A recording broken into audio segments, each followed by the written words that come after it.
എല്ലാവർക്കും നമസ്കാരം. മീനു ടോക്കീസിൻ്റെ പുതിയൊരു വീഡിയോയിലേക്ക് സ്വാഗതം. കേന്ദ്ര സർക്കാരിൻ്റെ കീഴിൽ ഇന്ത്യൻ റെയിൽവേയിൽ 10ാം ക്ലാസ് യോഗ്യതയുള്ളവർക്ക് ജോലി അവസരം വരുന്നുണ്ട്. ഗ്രൂപ്പ് ഡി നോട്ടിഫിക്കേഷനാണ്. ഈ റിക്രൂട്ട്മെൻറ്റിൻ്റെ ഷോർട്ട് നോട്ടീസാണ് വന്നത്. ഒരുപാട് പേര് ഈ പോസ്റ്റുകളിലേക്ക് അപ്ലൈ ചെയ്യാനായിട്ട് വെയിറ്റ് ചെയ്തിരിക്കുന്നുണ്ട്. അങ്ങനെയുള്ളവർക്ക് വേണ്ടിയാണ് ഇപ്പോൾ ഷോർട്ട് നോട്ടീസ് വന്നത്. അതിൻ്റെ അർത്ഥം ഉടൻ തന്നെ നോട്ടിഫിക്കേഷൻ വരുമെന്നുള്ളതാണ്. അപ്പോൾ നമുക്ക് ഈ നോട്ടീസിൽ എന്തൊക്കെയാണ് പറയുന്നതെന്ന് നോക്കാം. ഡെയിലി ഇതുപോലുള്ള ജോബ് വേക്കൻസികളും ഡീറ്റെയിൽസും ഒക്കെ അറിയാനായിട്ട് ഇപ്പോൾ തന്നെ ഈ ചാനൽ സബ്സ്ക്രൈബ് ചെയ്യുക. ഗവൺമെൻറ് ഓഫ് ഇന്ത്യയുടെ കീഴിൽ റെയിൽവേയിലാണ് ജോലി വരുന്നത്. RRB ആണ് അപേക്ഷ വിളിച്ചിട്ടുള്ളത്. തസ്തികകൾ വരുന്നത് various post in level 1 of 7th CPC പേ മെട്രിക്സിലാണ്. അതായത് നല്ല ശമ്പളത്തിൽ ജോലി ലഭിക്കുന്നതായിരിക്കും. അപേക്ഷിക്കേണ്ടത് ഓൺലൈനായിട്ടാണ്. ഷോർട്ട് നോട്ടീസ് പ്രകാരം ആപ്ലിക്കേഷൻ ആരംഭിക്കുന്നത് ജനുവരി 23 മുതലാണ്. അപേക്ഷിക്കേണ്ട അവസാന തീയതി ഫെബ്രുവരി 22 ആണ്. തസ്തികയുടെ പേര് വരുന്നത് വേരിയസ് പോസ്റ്റുകൾ വരുന്നുണ്ട്.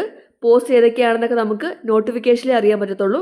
ഇതിപ്പോൾ ഷോർട്ട് നോട്ടീസാണ്. അപ്പോൾ ഒരുപാട് പോസ്റ്റുകളിലേക്ക് അപേക്ഷ വരുന്നുണ്ട്. ശമ്പളം ലഭിക്കുന്നത് ഇനിഷ്യലി 18,000 രൂപ മുതലാണ്. എഡ്യൂക്കേഷൻ ക്വാളിഫിക്കേഷൻ കൊടുത്തിട്ടില്ല. ക്വാളിഫിക്കേഷൻ വരുന്നത് 10ാം ക്ലാസ്സും ITIയും ആയിരിക്കും. പ്രായപരിധി 18 മുതൽ 36 വയസ്സ് വരെയാണ്. വേക്കൻസി 32,000 ആണ്. 32,000 വേക്കൻസിയാണ് പറഞ്ഞിട്ടുള്ളത്. വേക്കൻസി അപ്രോക്സിമേറ്റ് ആണ്, കൂടാനും ചാൻസ് ഉണ്ട്.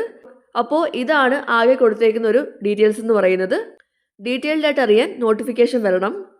പ്രായപരിധിയിൽ ഇത് കൂടാതെ SC ST കാറ്റഗറിക്കും OBC കാറ്റഗറിക്കും ഒക്കെ ഏജിൽ ഇളവുമുണ്ട്. സെലക്ഷൻ്റെ ഭാഗമായിട്ട് എക്സാം ഉണ്ടായിരിക്കും. കമ്പ്യൂട്ടർ ബേസ്ഡ് ടെസ്റ്റാണ് വരുന്നത്. അതുപോലെ തന്നെ എക്സാമിനേഷൻ ഫീസ് ഉണ്ട്.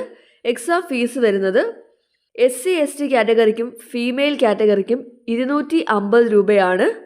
ബാക്കിയുള്ള എല്ലാ കാറ്റഗറിക്കും 500 രൂപയാണ് ആപ്ലിക്കേഷൻ ഫീസ്. ഇനി നിങ്ങൾ എക്സാം അപ്പിയർ ചെയ്യുകയാണെന്നുണ്ടെങ്കിൽ ഈ 500 രൂപയിൽ ബാക്കി 400 രൂപയും റീഫണ്ട് ചെയ്ത് കിട്ടുന്നതായിരിക്കും. അതുപോലെ തന്നെ ഫീമെയിൽ കാൻഡിഡേറ്റ്സിനും SC ST കാൻഡിഡേറ്റ്സിനും 250 രൂപയും റീഫണ്ട് ചെയ്ത് കിട്ടുന്നതായിരിക്കും. എങ്ങനെയാണ് അപ്ലൈ ചെയ്യേണ്ടതെന്നും മറ്റു കാര്യങ്ങളൊക്കെ തന്നെ നോട്ടിഫിക്കേഷനിലായിരിക്കും വരുന്നത്. RRB ഏതൊക്കെയാണെന്ന് കൊടുത്തിട്ടുണ്ട്. അഹമ്മദാബാദ്, അജ്മീർ, ബാംഗ്ലൂർ ഒക്കെയാണ് വരുന്നത്. ചെന്നൈ ഉണ്ട്, കൊൽക്കത്ത അങ്ങനെയാണ് വരുന്നത്. ഇത്രയും RRBയിലേക്കാണ് വേക്കൻസി ഉള്ളത്. ഒരു ക്യാൻഡിഡേറ്റിന് ഒരു RRBയിലേക്ക് മാത്രമേ അപ്ലൈ ചെയ്യാനായിട്ട് കഴിയത്തുള്ളൂ. അപ്ലൈ ചെയ്യുന്ന ക്യാൻഡിഡേറ്റ്സിന് കൃത്യമായിട്ട് മൊബൈൽ നമ്പറും ഇമെയിൽ IDയും ആവശ്യമാണ്. അപ്പോൾ ഇത്രയും ഡീറ്റെയിൽസേ കൊടുത്തിട്ടുള്ളൂ. ബാക്കിയുള്ള എല്ലാ കാര്യങ്ങളും വിശദമായിട്ട് നോട്ടിഫിക്കേഷൻ വരുമ്പോഴായിരിക്കും വരുന്നത്. ഇത് ഷോർട്ട് നോട്ടീസ് ആണ്. അപ്പോൾ റെയിൽവേയിലൊക്കെ ജോലി ചെയ്യാൻ ആഗ്രഹിക്കുന്നവർക്ക് നല്ലൊരു അവസരമാണിത്. ഗ്രൂപ്പ് D നോട്ടിഫിക്കേഷൻസ് ആണ്. 10ാം ക്ലാസ് ലെവലിൽ വരുന്ന ജോലികളായിരിക്കും വരുന്നത്. 10ാം ക്ലാസ് അല്ലെങ്കിൽ ITI ആയിരിക്കും.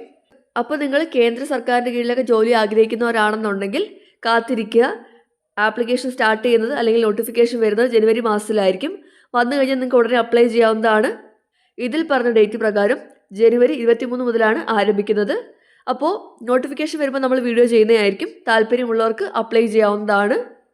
ഡെയിലി ഇതുപോലുള്ള ജോബ് വേക്കൻസികളും ഡീറ്റെയിൽസും ഒക്കെ അറിയാനായിട്ട് ഇപ്പോൾ തന്നെ ഈ ചാനൽ സബ്സ്ക്രൈബ് ചെയ്യുക. മറ്റൊരു വീഡിയോയുമായി കാണുന്നവരെ നന്ദി.